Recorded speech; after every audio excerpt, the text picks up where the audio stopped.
women innocently ask our men, oh, what are you thinking about, when they're quiet? And they're like, nothing. They are thinking about nothing. Like, literally nothing. And to us, we're like, oh no, they're keeping something from us. We weren't constantly thinking about the next thing, the next thing, the next thing. Nothing would ever be a thing, would ever actually happen. I've always called myself like an overthinker, overanalyzer, blah, blah, blah. But I honestly don't know. I don't know one woman who is not. Go watch that. That's my mutual. Go watch the whole video. When we're not thinking constantly about like, is he going to grape me? Is he going to grape me? Is he going to chop my head off? We're not always worrying about our safety or, I don't know, like unwanted pregnancy, all of our money being stolen from a homosexual parasite who's living with us. Or if we're not worried about, think I'm pretty because he wasn't looking at me while we have sex. Meanwhile, not even thinking about our own O's. We're thinking about like, I'm not even a mom.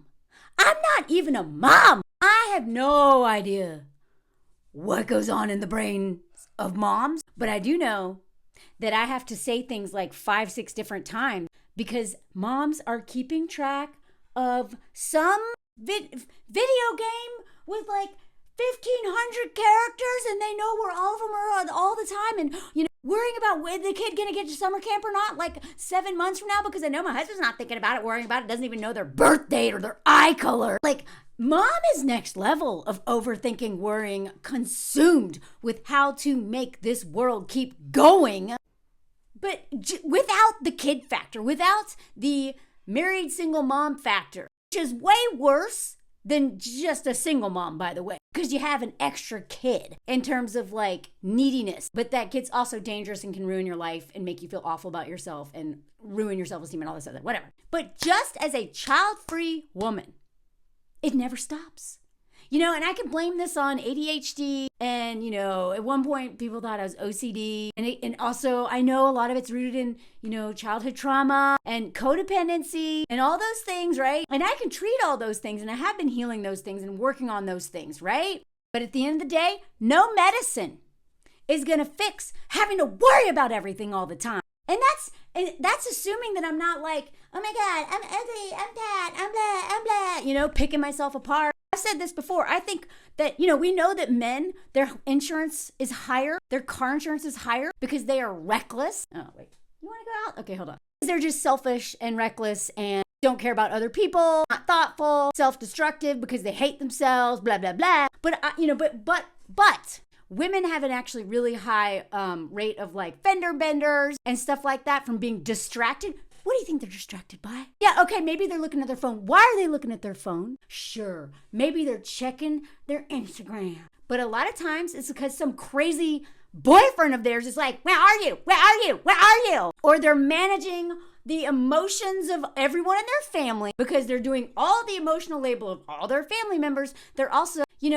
managing the emotions and taking on supporting all of their friends. If they're women who are married to terrible men, that's another full-time job. Listening to all the things. I swear, I think so many accidents, this has certainly been the case for me. The closest I've ever gotten to serious accidents is because I was like, couldn't stop worrying about some stuff. And yes, again, some of that is trauma response, codependency, and all those things. But a lot of it is real, and I have to think about it. And also, as a woman in society, relationships are critical for my survival. Less so than like grandma who is held hostage, but still, women have traditionally been responsible for the social fabric and for like literally keeping society going. And, every time like, her husband or her boyfriend isn't talking to his mom or someone else, who comes in? I can't tell you how many times the women in my life have been sending little emails to someone else because their husband messed up that relationship or never responded. Do you know how many women I know whose everyone texts them to get to their husband because their husband never replies to the texts, Learning to just cut that, being like, sorry, text him. Like, I'm not going to be his secretary, even though he forces me to be. And here's the kicker. This is all what happens when you don't have like an abusive relationship and a narcissist or coercive control situation at home. When If you add all of that it requires to be a woman, and then you also like double and triple and quadruple it if you're in the intersection of another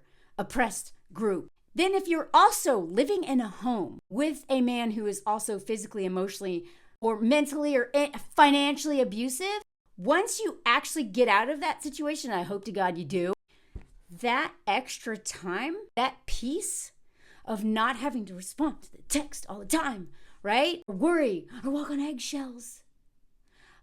It's actually terrifying. You don't even know what to do with peace at any moment that you know it. After dating or being married to a king baby at the very, least, or an abuser who's eventually going to unalive you either outright through violence or slowly through your nervous system or through financial abuse and all those other ways, right? It's going to make you sick.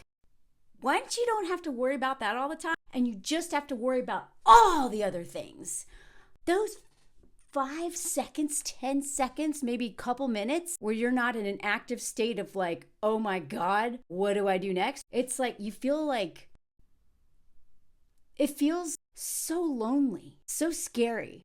And that is something I want women to pay attention to, because especially if you are like chronically codependent, those moments of peace, when and if you ever know them, especially if you're just used to bad relationship, those moments of peace are when, I'll speak for myself here, I send that text that I regret.